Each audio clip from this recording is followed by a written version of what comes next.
Ena največja znamenitost v Hrastniku je steklarna Hrastnik, ki je tukaj za mano in na tem mestu stoji tukaj že od leta 1860.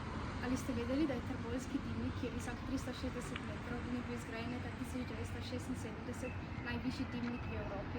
Mi delamo družabna igra o poti na Kom.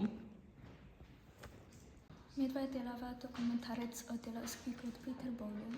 Mi pa raziskujemo zasavsko kulturo, pa delamo intervjuje z zasavskimi književniki. Najina skupina se imenuje Zasavski časovni stroj in ustvarila smo spletno stran, ki služi kot nek pregled preteklosti, sedanjosti in pa prihodnosti. V naši skupini pa delamo knjigo, in sicer knjigo zasavske hrane in zapisujemo recepte. Naša skupina pa dela namizno igro, ko bo vzela inspiracijo od Monopolja, pa smo zdaj narisali avtentičnega bodoče nastaja.